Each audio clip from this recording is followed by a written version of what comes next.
Everyone, कैसे हो आप सब। आई होप आप सभी अच्छे होंगे और आप सभी को अच्छा होना भी चाहिए। तो सबसे पहले आप सभी को कर्म पर्व की हार्दिक शुभकामनाएं।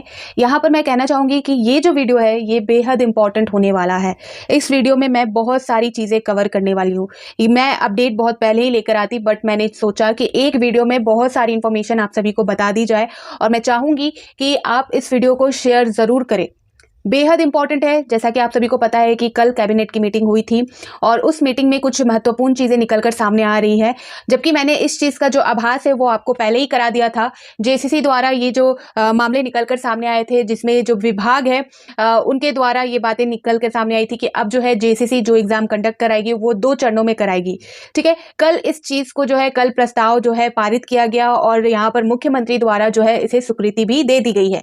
इस अपडेट को मैंने शायद 1 महीने पहले भी कवर किया था और इसकी जानकारी मैंने पहले भी दी थी कि इसको लेकर प्रस्ताव तैयार है। कैबिनेट की मीटिंग में इसको जो है प्रस्तावित किया जाएगा और स्वीकृति भी दे दी जाएगी। लेकिन इस बीच जो है कुछ शर्तें रखी गई है जिसके बारे में हम बात करने वाले हैं। सबसे पहला जो यहाँ पर रहेगा, मैं आप सभी को जो अपडेट दूंगी इस वीडियो में, वो जेसीसी की जो परीक्षाएं जिसकी बात कही जा रही है 2 चरणों में, यानी कि पीटी और मेंस में ये एग्जाम लिए जाएंगे। तो यहाँ पर एक शर्त ऐसी रखी गई है कि सभी परीक्षाएं नहीं, यहाँ पर मैं फिर से कहना चाहूंगी, जेसीसी की आने वाली सभी परीक्षाओं को 2 चरणों में नहीं लिया जाएगा। कुछ शर्तों के साथ जो है कुछ विशिष्ट परीक्षाओं को जो है 2 चरणों में लिए जाने की बात निकलकर सामने आ रही है। तो बहुत लोग इस चीज को लेकर कंफ्यूज है, जो कि यहां पर मैं क्लियर करूंगी। दूसरी अपडेट यहां पर मैं देना चाहूंगी, शिक्षक नियुक्ति की जांच खुद कोर्ट करवाएगा। ये अपडेट आपको पता होगा, परसों यानी कि सोमवार को जो सुनवाई प्रक्रिया हुई थी टीजीटी 2016 शिक्षक नियुक्ति मामले को लेकर, उसमें जो है कोर्ट ने एक कमेटी बनाई है और वही कमेटी जो है उस शिक्षक नियुक्ति मामले को जांच करने वाली है। उसको लेकर भी बहुत सारे आदेश कोर्ट ने दिए हैं, बहुत सारे मुद्दों पर कोर्ट ने फैसले सुनाए थे उस दिन, तो उन पर भी हम बात करेंगे। नेक्स्ट यहाँ पर मैं बताना चाहूंगी कि सहायक आचार्य को लेकर तो बहुत सारे मामले जो है कोर्ट में आप सभी को मैंने जो है अपडेट प्रोवाइड किया है और कुछ मामले, कुछ नए मामले जो है सहायक आचार्य से रिलेटेड फिर से निकलकर सामने आ रहे हैं, जिसे मैं फिर से आप सभी के बीच लाना चाहूंगी, ताकि अगर आप इससे अवगत हो तो कमेंट सेक्शन में जरूर बताइएगा। और फोर्थ यहाँ पर सबसे इंपॉर्टेंट, जो कि सभी के लिए इंपॉर्टेंट है, सिर्फ और सिर्फ झारखंड में नहीं, सभी इंडिया के सभी राज्यों के लिए इंपॉर्टेंट है, खासकर जो शिक्षक बनना चाहते हैं, जो शिक्षक की तैयारी कर रहे हैं, जो फ्यूचर में किसी नियुक्ति परीक्षा को देकर शिक्षक बनने का प्रयास कर रहे हैं, तो उनके लिए बहुत अहम होने वाला है, क्योंकि यहाँ पर सुप्रीम कोर्ट ने आदेश दिया है। ठीक है, क्या आदेश दिया है और टेट सीटेट क्यों होना अनिवार्य है, वो सारी चीज़ें मैं आपको क्लियर करने वाली हूँ। तो प्लीज़ पूरा ज़रूर देखें, सारी चीज़ें मैं सोर्स के अकॉर्डिंग बताने वाली हूँ और मैं चाहूँगी कि आप इस वीडियो को जल्द से जल्द और जितना शेयर कर सको उतना ज़रूर करो। साथ ही अपने ओपिनियन, अपनी राय, कोई सुझाव हो, कोई अपडेट हो, वो भी आप कमेंट सेक्शन में लिख सकते हो। ठीक है, आगे आने वाले वीडियो में हम बात करेंगे उन सारी चीज़ों पर जो आप कमेंट सेक्शन में चाहोगे बताना या पूछना, तो उन सारी चीज़ों को लेकर भी मैं आगे क्लियर कर दूंगी। ठीक है, तो सबसे पहले आप इस वीडियो को पूरा जरूर सुने, शेयर जरूर करें, लाइक जरूर करें और जो फर्स्ट टाइम इस वीडियो को देख रहे हैं इस चैनल पे है तो प्लीज आप इस चैनल को सब्सक्राइब जरूर कर दें। तो चलिए अब हम चलेंगे सोर्स के अकॉर्डिंग स्टेप बाय स्टेप। तो सबसे पहले जैसा कि मैंने कहा, जेसीसी की जो परीक्षाएं हैं वो 2 चरणों में ली जाएंगी, लेकिन सभी परीक्षाएं नहीं, कुछ विशिष्ट परीक्षाओं को ही 2 चरणों में लिया जाएगा। यहाँ पर देख सकते हैं कैबिनेट के फैसले, कैबिनेट की जो फैसले हुए थे उसको लेकर मैंने कम्युनिटी पोस्ट में कल ही जो है पोस्ट के माध्यम से आपको बता दिया क्या क्या फैसले लिए गए हैं, सीएम द्वारा क्या क्या स्वीकृति प्रस्ताव जो था उसे पारित कर दिया गया है। तो यहाँ पर देख सकते हो मुख्यमंत्री हेमंत सोरेन की अध्यक्षता में हुई राज्य मंत्रिमंडल की बैठक। जेसीसी में परीक्षार्थी जो है अधिक तो पीटी मेंस दोनों। ठीक है, कल कमेंट सेक्शन में भी किसी ने पूछा था और बहुत अच्छी बात पूछी थी, बहुत अच्छे तरीके से उन्होंने सारी चीज़ें रखते हुए ये सवाल किया था, मैंने उस चीज़ को भी क्लियर किया। बट यहाँ पर सभी को, जिनको नहीं पता उनको भी यहाँ पर क्लियर हो जाएगी इस अपडेट के बाद। तो इस सारी चीज़ों को, क्योंकि ये सारी चीज़ें महत्वपूर्ण है, आने वाली परीक्षाएं जो है इन सारी चीज़ों पर निर्भर करती है। अगर आप स्टार्टिंग से लेकर जो चरण है, जो नियम है, जो सरकार की जो नियमावली है उसे समझ पाओगे, उसे पकड़ लोगे, तो आगे अगर जेसीसी किसी तरह की कोई गड़बड़ी करती है, कोई नियमावली या कोई नियम को तोड़ती है, तो उस चीज़ को जो है आप पॉइंट आउट कर सकते हो। अगर आप नियम को नहीं जानोगे, आप रूल्स को नहीं समझोगे, तो आगे जाकर आप उन पर संदेह भी नहीं कर पाओगे और ना ही आपको पता भी चलेगा आगे जाकर। तो इसलिए जो चीजें निकल रही है खासकर नियुक्ति परीक्षाओं से संबंधित, उन्हें खुद भी आप जरूर समझें। यहाँ पर जो है कल की कैबिनेट मीटिंग के बाद जो है निकल कर आया, बहुत सारी चीजें जो है निकलकर सामने आई, लेकिन एक महत्वपूर्ण अपडेट यहाँ पर यह दिया गया कि जेसीसी द्वारा जो है आयोजित की जाने वाली, ठीक है, यानी कि आगे जो परीक्षा, नियुक्ति परीक्षा जेसीसी निकालेगी उसकी बात कही जा रही है। स्नातक स्तरीय तकनीकी व विशिष्ट योग्यता वाली परीक्षाओं के पदों पर नियुक्ति प्रक्रिया में बड़ा बदलाव किया गया है। परीक्षा अब पीटी और मेंस 2 चरणों में ली जाएगी। हालांकि किसी परीक्षा में 50,000 से कम आवेदन रहने पर सामान्यतः प्रारंभिक परीक्षा नहीं ली जाएगी। ठीक है। तो 50 अगर आपसे एप्लीकेशन फॉर्म जेएसएससी जो है फिल कराती है, तो उसमें जो अभ्यर्थियों की संख्या अगर 50,000 से कम रहती है, तब जाकर आपके जो एग्ज़ाम है वो एक चरण में लिए जाएंगे। अगर 50,000 से ज़्यादा आवेदन आते हैं तो यहाँ पर जो है 2 चरणों में एग्ज़ाम होंगे, यानी कि पीटी और मेंस में। प्रारंभिक परीक्षा नहीं ली जाएगी, यानी कि अगर 50,000 से जो है आवेदन आपके कम आते हैं तो एक ही एग्जाम होगा, यानी कि जो मेंस एग्जाम होते हैं वही होंगे। और जैसा कि मैंने कहा 50,000 से अगर ज़्यादा आवेदन आते हैं तो पीटी मेंस दोनों लिए जाएंगे। तो उक्त अधिकतम यहाँ पर जो है सीमा की भी बात कही गई है। प्रारंभिक परीक्षा नहीं ली जाएगी। उक्त अधिकतम सीमा या उससे अधिक अभ्यर्थी रहने की स्थिति में भी विभिन्न परिस्थितियों के आधार पर सीधे मुख्य परीक्षा आयोजित करने के संबंध में आयोग निर्णय ले सकेगा। तो यहाँ पर आयोग के पास ये भी अधिकार है कि अगर 50,000 से भी ज़्यादा होते हैं या किसी कंडीशन, यहाँ पर कोई कंडीशन ऐसी होती है, तो यहाँ पर आयोग के हाथ में है कि आयोग जो है एक ही चरण में एग्ज़ाम ले सकती है। यहाँ पर यह भी बताया जा रहा है कि आयोग के हाथ में है कि आयोग किसी परिस्थिति में होने के वजह से यहाँ पर सिर्फ और सिर्फ मेंस एग्ज़ाम भी कंडक्ट करा सकती है। ठीक है, ये चीज़ भी आप यहाँ पर ध्यान में ज़रूर रखें। हेडलाइन पढ़कर ही बहुत लोग जो है जज कर लेते हैं, लेकिन इसलिए यहाँ पर मैं सारी डिटेल पढ़ती हूँ। बहुत लोग बोलते हैं आप न्यूज़ आर्टिकल क्यों पढ़ते हो, क्योंकि ये सारी चीज़ें इसी आर्टिकल में या इसी अपडेट में छिपी रहती है, जो हमें पता नहीं चलती और बाद में हम उसे क्वेश्चन करते हैं। तो यहाँ पर अभ्यर्थी रहते हैं कि जैसे हम यहाँ पर देख सकते हो, उक्त अधिकतम सीमा या उससे अधिक अभ्यर्थी रहने की स्थिति में भी विभिन्न परिस्थितियों के आधार पर सीधे मुख्य परीक्षा आयोजित करने के संबंध में आयोग निर्णय ले सकेगा। मुख्यमंत्री हेमंत सोरेन की अध्यक्षता में प्रोजेक्ट भवन में मंगलवार को हुई कैबिनेट की बैठक में कुल 66 प्रस्तावों पर स्वीकृति की मुहर लगी। कैबिनेट सचिव वंदना दादिल ने बताया कि बैठक में झारखंड कर्मचारी चयन आयोग यानी कि स्नातक स्तर तकनीकी व विशिष्ट योग्यता वाले पद संचालन संशोधन नियमावली गठन 2025 की स्वीकृति दी गई है। इससे पहले वर्ष 2021 की नियमावली 6 में एक चरण में यानी कि मात्र मुख्य परीक्षा में परीक्षा लेने का प्रावधान किया गया था, जिसमें संशोधन करते हुए अब 2 चरणों यथा प्रारंभिक और मुख्य परीक्षा लेने का फैसला लिया गया है। ठीक है, तो यहाँ पर जो परीक्षा है वो 2 चरणों में ली जाएगी कही जा रही है।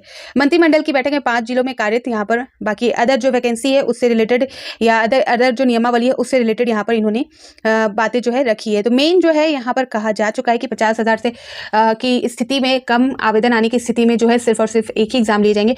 लेकिन यहाँ पर आयोग के अधिकार में है कि अगर ज़्यादा आवेदन आते भी है और कोई परिस्थिति हो तो आयोग जो है एक ही चरण में एग्जाम ले सकती है। ठीक है, तो ये चीज़ आप यहाँ पर देख सकते हो, यही चीज़ कहा गया। और यहाँ पर भी कहा गया, एक और अपडेट निकल कर आई है साथ ही, कि विभागों में रिक्त पदों को जल्द भरा जाएगा। ये कहना है मुख्यमंत्री का। मुख्यमंत्री हेमंत सोरेन ने कैबिनेट की बैठक के बाद पत्रकारों से बातचीत के दौरान कहा कि विभागों को सुचारू रूप से चलाने के लिए पदाधिकारियों के रिक्त पद जल्द भरे जाएंगे। उन्होंने एक सवाल के जवाब में कहा कि बिहार चुनाव को लेकर समय आने पर बात करेंगे। ठीक है, यहाँ पर देख सकते हो, झारखंड में लागू होने की स्थिति में अपने रुख के बारे में पूछे जाने पर सीएम ने कहा कि अभी इस पर कुछ भी कहना जल्दबाजी होगी। तो यहाँ पर यह भी अपडेट है कि जितने पद रिक्त है, जहां पर आवश्यकता है जिन विभागों में, उसे जल्द से जल्द भरा जाएगा। यहाँ पर आप देख सकते हो, विशिष्ट योग्यता वाले पदों के लिए जेएसएससी 2 चरणों में लेगा एग्जाम। तो यानी कि जो सवाल किए जा रहे थे यहाँ पर, जेएसएससी द्वारा जो विशिष्ट और तकनीकी योग्यता वाले पदों के लिए 2 चरणों में परीक्षा लेगा। कैबिनेट ने मंगलवार को इस प्रस्ताव को मंजूरी दी। यहाँ पर पूर्व में सिर्फ सामान्य प्रतियोगिता परीक्षाओं के लिए यह नियम बनाया गया था। कैबिनेट ने यहाँ पर जलाशय परियोजना के लिए बाकी जो चीज़ें हैं वो अदर जो प्रस्ताव थे उसको लेकर है। मेन यहाँ पर यही था कि इस नियुक्ति परीक्षा को लेकर यहाँ पर कहा जा रहा है कि 2 चरणों में इसे लिया जाएगा। ठीक है, यहाँ पर देख सकते हो, नई नियमावली को जो है प्रस्तावित कर दिया गया है, मोहर लग चुकी है सीएम की। और उसके बाद देखना ये है कि जेएसएससी जो नई अपडेट देगी, ये तकनीकी जो है आपका जेएसएससी के द्वारा विशिष्ट और तकनीकी योग्यता परीक्षाओं को लेकर वो कब देती है, और उस अपडेट में वो क्या बताना चाहती है। क्या वो एक चरण में एग्जाम लेगी या 2 चरणों में? हालांकि यहाँ पर कहा जा रहा है कि 2 चरणों में एग्जाम लेगी, लेकिन यहाँ पर साथ में ये भी कहा गया है कि आयोग अगर चाहे तो यहाँ पर एक चरण में भी एग्जाम कंडक्ट करा सकती है। तो दोनों चीज़ें हैं, और जब तक कोई ऑफिशियल अपडेट यहाँ पर नहीं आ जाती तब तक इसे 100% हम श्योर नहीं मानेंगे। कैबिनेट की मीटिंग में ये फैसले लिए गए हैं, लेकिन उसमें जो है 1 लाइन 2 लाइन जो है आपको मैंने दिखाया, वो भी ऐड है कि आयोग के हाथ में है। आयोग किसी डिफिकल्ट परिस्थिति में होने के बावजूद या संख्या से ज़्यादा होने के बावजूद भी जो है एक चरण में एग्जाम ले सकती है। अब चलते हैं हम दूसरी मामले पे, जो सहायक आचार्य से रिलेटेड है। सहायक आचार्य का जो मामला है, बहुत सारे मामले जो है मैंने आपको खुद बताए हैं, लेकिन इसमें से एक नया मामला निकल कर आ रहा है। जेएसएससी और सरकार से सुप्रीम कोर्ट ने जवाब मांगा। ठीक है, क्या है पूरा मामला? तो यहाँ पर देख सकते हो, सहायक आचार्य बहाली प्रक्रिया में बड़ा विवाद खड़ा हो गया है। आयोग पर आरोप है कि उसने राष्ट्रीय अध्यापक शिक्षा परिषद NCTE के नियमों का उल्लंघन किया है। SC, ST, OBC व दिव्यांग PH अभ्यर्थियों को न्यूनतम आहते अंक में 5% की अनिवार्य छूट नहीं दी। ठीक है, यहाँ पर जो 5% की छूट है उसको लेकर यहाँ पर जो है सुप्रीम कोर्ट ने JCC से जवाब जो है मांगा है।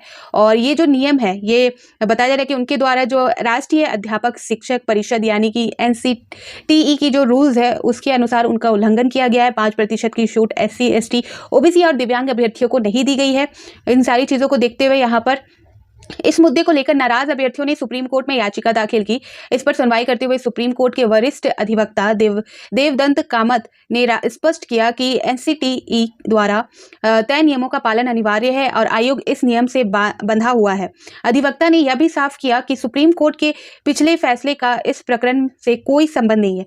वह मामला केवल CTET के से जुड़ा हुआ था, ठीक है, और ना कि JCC भर्ती से। सुप्रीम कोर्ट ने JCC और राज्य सरकार को नोटिस जारी किया और 4 सप्ताह के भीतर जवाब दाखिल करने का निर्देश दिया। तो इससे पहले जो मामला था आपको पता होगा, जो सेटेड जेटेड को लेकर था, जेटेड को लेकर सेटेड को लेकर, तो वो मामला जो है इससे जुड़ा हुआ नहीं है, ये कहना है अधिवक्ता का। जो जिन्होंने याचिका दायर की है उनके अधिवक्ता का कहना है ये अलग मामला है और इस मैटर को लेकर JCC से जवाब मांगा गया है। अब नेक्स्ट यहाँ पर जो है TGT 2016 शिक्षक नियुक्ति मामला जो है वो अपडेट भी मैंने आपको दिया था। जैसे ही सुप्रीम कोर्ट का जैसे ही हाई कोर्ट का फैसला आया था वैसे ही मैंने आपको बता दिया था ये अपडेट। फिर भी यहाँ पर ये सारी चीज़ें बताना बहुत इंपॉर्टेंट है क्योंकि उसके साथ ही साथ बहुत सारी चीज़ें निकलकर सामने आ रही है। हाई स्कूल शिक्षक नियुक्ति मामले की जाँच के लिए हाई कोर्ट ने बनाया आयोग। तो आपको पता होगा कि यहाँ पर उस चीज़ को लेकर मैंने क्लियर किया था आपको। फैक्ट फाइंडिंग जो है बॉडी बनाई गई है, एक कमेटी बनाई गई है हाई कोर्ट द्वारा और उन्हीं के अनुरूप जो है शिक्षक नियुक्ति मामला यानी कि TGT 2016 शिक्षक नियुक्ति का मामला जो है उसकी जांच की जाएगी और उसकी रिपोर्ट जो है कोर्ट को सौंपी जाएगी। तो यहाँ पर देख सकते हो 250 से ज़्यादा जो है याचिका जो है दायर की गई थी और उन सारी याचिकाओं का फैसला सुनाया गया। अदालत ने हाई स्कूल शिक्षक नियुक्ति से संबंधित विवाद के मामले में हाई कोर्ट के रिटायर्ड जस्टिस डॉक्टर SN पाठक की 1 सदस्यीय फैक्ट फाइंडिंग कमीशन बनाया। कमीशन पूरे मामले की जांच व सुनवाई कर 3 माह के अंदर राज्य सरकार को अपनी रिपोर्ट देगी। कमीशन की रिपोर्ट मंत्रिमंडल के समक्ष रखा जाएगा। राज्य सरकार को अधिकतम 6 सप्ताह के अंदर यानी कि 1.5 महीने के अंदर जो है रिपोर्ट पर निर्णय लेने का निर्देश दिया है। आप देख सकते हो ये जो मामला है ये अभी लंबा वक्त ले सकता है। 3 महीने का टाइम यहाँ पर दिया जा रहा है जो कमीशन कोर्ट के द्वारा बनाई जा रही है उस कमीशन को कि आप इस मामले की जांच करें और जो रिपोर्ट है वो राज्य सरकार को दी जाएगी। राज्य सरकार को यहाँ पर 1.5 महीने यानी कि 6 सप्ताह का वक्त दिया जा रहा है कि उसको लेकर कोई फाइनल फैसला यहाँ पर दिया जाए। तो यहाँ पर आप देख सकते हो 4-5 महीने यहाँ पर इसे आने में, इस फैसले को पूरा होने में या कोई ठोस फैसला निकलकर सामने आने में जो है वक्त लग सकता है। हाँ, आगे बताया जा रहा है कि अन्य रिक्त, इसको लेकर मैंने बताया था कि 2034 पदों के लेके जो है वैकेंसी आने वाली है और उसी को लेकर यहाँ पर फिर से अपडेट निकलकर सामने आ रही है कि सीटों पर नियुक्ति के लिए याचिकाकर्ता 8 सप्ताह के अंदर अभिवेदन JCC के सचिव को देंगे। प्राप्त अभिवेदनों पर JCC 6 माह में नियुक्ति की कार्रवाई पूरी करेगी। अदालत ने अपने फैसले में कहा है कि अभ्यर्थी यानी कि प्रार्थियों द्वारा लगाए गए आरोप या तर्क वास्तव में अत्यंत गंभीर प्रतीत होते हैं। इसके अतिरिक्त या अदालत इस रीट याचिकाओं में निहित विरोधाभास व तथ्यों को छिपाने के आधार पर नियुक्ति प्रक्रिया में विसंगतियों में से जो है प्रथम दृश्य संतुष्ट है और भारत के संविधान अनुच्छेद 226 के तहत शक्तियों का प्रयोग करते हुए इस स्तर की पर सुप्रीम कोर्ट द्वारा पारित निर्णय व आदेश के अनुसरण में संशोधित आयोग योग्यता सूची के प्रकाशन के मामले में JCC राज्य सरकार तथा उनके अधिकारियों द्वारा की गई अवैधताओं व अनियमितताओं की जाँच के लिए एक तथ्यान्वेषी आयोग का गठन करना उचित होगा। यहाँ पर कोर्ट को जो है जो प्रार्थियों ने यहाँ पर जो याचिका दायर की थी उन सारी चीज़ों को जो है समझते हुए उनके सारे जो याचिका थी उनकी जितनी शिकायतें थी उन सारी चीज़ों को वो देखी और उससे वो संतुष्ट हुई, जिस वजह से यहाँ पर प्रतीत हो रहा कि कोर्ट ने खुद कहा है कि यहाँ पर जो है शक्तियों का दुरुपयोग किया गया है, अधिकारों का दुरुपयोग करते हुए जो है इस नियुक्ति प्रक्रिया में अनियमितताएं की गई है। ठीक है, ये सारी चीज़ें आप देख सकते हो खुद कोर्ट ने जो है ये फैसले लिए हैं, कोर्ट के द्वारा ये कमीशन बनाई गई है और ये चीज़ें निकलकर सामने आई है। यहाँ पर जो है अगर मैं सही तरीके से कहना चाहूँ तो जो नई नियुक्ति की बात कही जा रही है 2034 की, वो आपकी 2026 में ही संभव हो पाएगी क्योंकि अभी इसको जाँच करने में खुद यहाँ पर आप देख सकते हो JCC को जो है 8 सप्ताह का टाइम दिया जा रहा है, 2 महीने का टाइम दिया जा रहा है और 6 महीने के टाइम यहाँ पर दिए जा रहे हैं कि आप इस नियुक्ति प्रक्रिया को संपन्न कराएं। ठीक है, तो यहाँ पर अच्छा खासा टाइम लगने वाला है। तो आपके पास जो है 6 महीने यहाँ पर लगेंगे जो नई नियुक्ति आने वाली है, उसको लेकर जो प्रक्रिया है वो शुरू होने में, और तब तक जो है 2026 आपके यहाँ पर आ जाएंगे। जो फैक्ट है मैं उसी पर बात करूंगी। मैं ये नहीं कहूंगी आप सभी को कि बहुत जल्द जो है ये नियुक्ति प्रक्रिया हो जाएगी। जिस तरह से इस अपडेट को पढ़ने के बाद जितना समय जांच में लग रहा है और जितना समय जेसीसी को दिया जा रहा है कि जो रिक्त पद है उसे जल्द से जल्द भरा जाए और उसको लेकर आप अपनी प्रक्रिया इतने वक्त तक कराए, तो उन सारी चीज़ों को देखते हुए ही ये सारी बातें मैं रख रही हूँ। यहाँ पर देख सकते हो हाई स्कूल शिक्षक नियुक्ति, यहाँ पर इस तरह से वही मामले को लेकर कहा गया है। और भी कुछ चीज़ें हैं जो कि आप देख सकते हो कि कहा कि आयोग द्वारा कितने अभ्यर्थियों की नियुक्ति की गई, कितने पद सरेंडर किए गए, पद सरेंडर क्यों किए गए, सहित सभी पहलुओं पर जांच करेगी। अदालत ने रजिस्ट्री को निर्देश दिया कि वह इस आदेश के प्रति जस्टिस एस एन पाठक सेवानिवृत्त को भेजे। इस आदेश के प्रति सभी संबंधित अधिकारियों को प्रेषित करने के लिए महाधिवक्ता व जेसीसी के अधिवक्ता संजय पिपरवाल को भी सौंपी जाए। 1 अगस्त को मामले की सुनवाई पूरी होने के बाद अदालत ने अपना फैसला सुरक्षित रख लिया था। ठीक है, यहाँ पर देख सकते हो फैक्ट फाइंडिंग आयोग जो है कोर्ट के द्वारा बनाई गई है, हाई कोर्ट के द्वारा जो है इस टीजीटी मामले की जो है पूरी तरह से जांच करेगी। क्योंकि ये जो मामला है इसको लेकर मैंने लास्ट इससे संबंधित जो अपडेट दिया था उसमें क्लियर किया था कि इस मामले में जो है बहुत सारे अभ्यर्थियों ने ये कहा है कि उनकी ज्वाइनिंग जो है वो ज्वाइनिंग नहीं किए हैं, फिर भी उस पद को जो है किसी और को सौंप दिया गया है, कोई और उसके जगह पर नियुक्त है। तो ये सारे मामले जो है देखने को मिले थे। बहुत सारे मामले और भी है इसको लेकर जो इसकी जाँच करने के बाद जो है निकल कर सामने आएगी। ठीक है, हम जमीनी हकीकत के साथ व्यवहारिक चुनौतियों के प्रति भी संचेत है। अब हम बात करेंगे सुप्रीम कोर्ट के फैसले को लेकर। अगर आप शिक्षक बनना चाहते हो तो यहाँ पर एक कंडीशन ऐसी है जो कि मैं आपको बताने वाली हूँ। देख सकते हो यहाँ पर बताया जा रहा है शिक्षक सेवा में बने रहने के लिए टेट पास अनिवार्य। ये फैसला सुप्रीम कोर्ट का सोमवार को आया था। ठीक है, यहाँ पर आप देख सकते हो सारी चीज़ें मैं आपको क्लियर करूँगी। जो टीईटी क्वालिफाई नहीं वो शिक्षक पद से जो है इस्तीफा दे या रिटायर हो। सुप्रीम कोर्ट का ये बयान निकलकर सामने आया है। फैसला जो है क्या है पूरा मामला, इसे आप समझने की कोशिश कीजिएगा।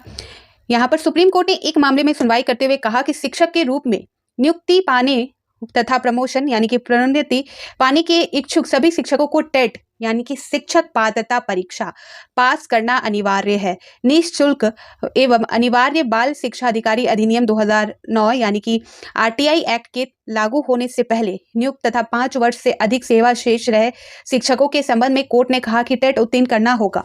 इसके लिए 2 साल का समय दिया गया। अगर निर्धारित 2 साल में शिक्षक टेट पास नहीं करते हैं तो उन्हें सेवा छोड़नी होगी। उन्हें अनिवार्य रूप से सेवानिवृत्त किया जा सकता है और उन्हें वह सब सेवांत लाभ दिए जा सकते हैं जिसके वे हकदार हैं। उक्त फैसला सोमवार को जस्टिस दीपांकर दत्ता व जस्टिस मनमोहन की पीठ ने सुनाया।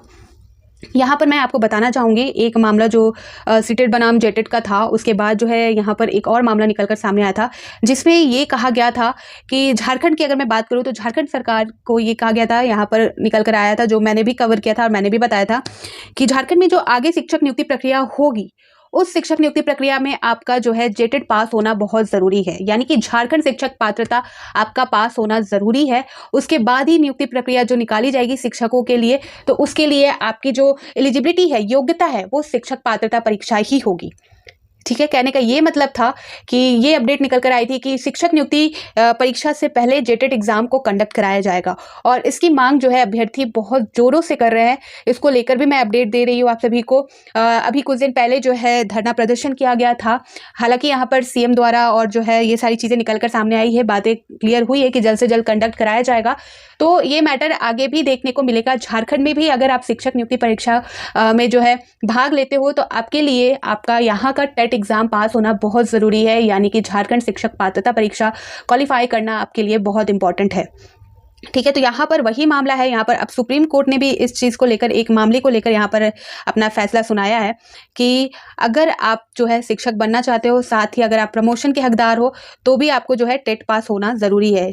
यहाँ पर देख सकते हो शिक्षक सेवा में बने रहने ऐसे सेवारत शिक्षक हैं जिनकी भर्ती आरटीआई अधिनियम लागू होने से बहुत पहले हुई थी, जिन्होंने 2 या 3 दशक में से भी अधिक समय तक सेवा की होगी। वह बिना किसी गंभीर शिकायत के अपनी पूरी क्षमता से छात्रों को शिक्षा प्रदान कर रहे हैं। ऐसा नहीं है कि जिन छात्रों को गैर टीआईटी उत्तीर्ण शिक्षकों द्वारा जो है शिक्षा दी गई है वह जीवन में आगे नहीं बढ़ पाए हैं। ऐसे शिक्षकों को इस आधार पर सेवा से हटाना कि उन्होंने टीईटी उत्तीर्ण नहीं किया है थोड़ा कठोर प्रतीत होगा। हालांकि हम इस स्थापित कानूनी स्थिति से अवगत है कि किसी कानून के संचालन को कभी भी बुराई नहीं माना जा सकता। उनको ध्यान में रखते हुए हम भारत के संविधान के अनुच्छेद जो है 142 के तहत अपनी शक्तियों का प्रयोग करते हैं और निर्देश देते हैं कि जिन शिक्षकों की सेवा अवधि आज की तारीख से 5 वर्ष से कम शेष है, वह टीईटी उत्तीर्ण किए बिना सेवानिवृत्ति की आयु प्राप्त करने तक सेवा में बने रह सकते हैं। हालांकि हम यह स्पष्ट करते हैं कि यदि कोई ऐसा शिक्षक जिनकी सेवा अवधि 5 वर्ष से कम शेष है प्रमोशन की आकांक्षा रखता है तो उसे टीईटी उत्तीर्ण करे बिना योग्य नहीं माना जाएगा। ठीक है, तो प्लीज़ आप इस चीज़ को गौर करें। आप किसी अन्य राज्य में भी अगर शिक्षक नियुक्ति परीक्षा देना चाहते हैं तो कोशिश करें कि उस राज्य का आप जो टेट एग्ज़ाम है वो क्वालिफाई कर पाए। ठीक है, अब जो है इम्पॉर्टेंट रखता है आगे जाके मेरे ख्याल से सभी राज्यों में जो है मस्ट हो जाएगा कि जो टेट एग्ज़ाम है जो राज्य अपने राज्य के अंदर लेती है उस राज्य का टेट एग्ज़ाम आपको पास करना अनिवार्य कर दिया जाएगा। तो ये चीज़ ध्यान में रखें। चाहे आप झारखंड में हो तो झारखंड के टेट एग्ज़ाम को क्वालिफाई करना आपके लिए बेहद इंपॉर्टेंट है। और अगर आप अन्य राज्य के लिए इच्छुक है, अन्य राज्य में शिक्षक बनने के लिए चाहते हो तो उस राज्य का जो टेट एग्ज़ाम होता है उस टेट एग्ज़ाम को आप क्वालिफाई ज़रूर करें। यहाँ पर जो टीईटी क्वालिफाई नहीं वो शिक्षक से इस्तीफा दे या रिटायर हो जाए। ये चीज़ आप देख सकते हो। 40,000 प्राथमिक शिक्षक, इसमें 13,000 ही टेट पास है। ये एक मामला जो है निकल कर सामने आया है। उस मामले को लेकर जो है सुप्रीम कोर्ट ने ये कहा है यहाँ पर अगर आप प्रमोशन भी चाहते हैं तो प्रमोशन के लिए भी आपका टेट एग्ज़ाम क्वालिफाई होना ज़रूरी है। ये चीज़ भी यहाँ पर निकल कर सामने आ रही है। तो ये अपडेट थी, देख सकते हो आप, सेवारत शिक्षकों के लिए भी टेट ज़रूरी।